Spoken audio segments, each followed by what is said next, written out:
14th July, Saint Camilus of Lellis, priest. Optional Memoria. Born near Chieti in Abruzzi in the year 1550. At first, he was a soldier, and then, after his conversion to a more religious life, he dedicated himself to the care of the sick. He completed his studies and was ordained priest, then founded a religious congregation which set up hospitals to look after the sick. He died at Rome in the year 1614. A reading from the life of Camilus, written by his companion, serving the Lord in his brethren. Let me start with holy charity, the root of all the virtues and the gift most characteristic of Camillus.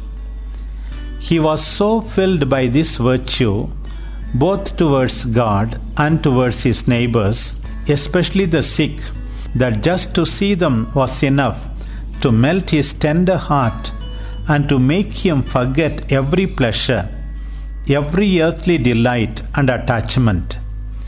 Indeed, even when ministering to just one sick man, he seemed to burn himself up and wear himself out with the utmost devotion and compassion. Gladly would he have taken upon himself all their sickness and sufferings to alleviate their pain or take away their weakness.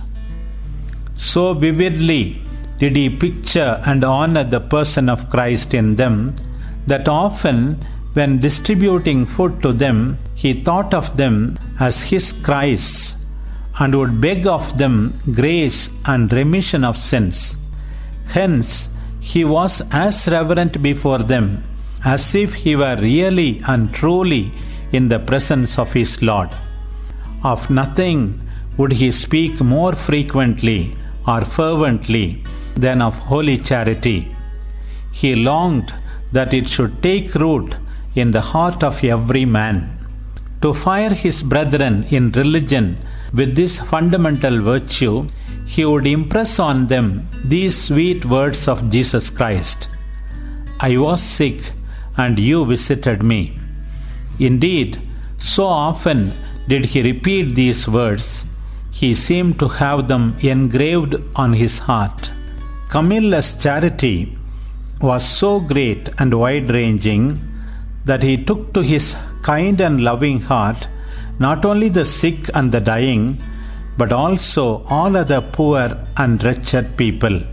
His heart was so full of devotion for the needy that he used to say, if ever there were no poor to be found on the face of the earth, people would have to search them out and even pluck them from below the earth in order to do good to them and show them mercy.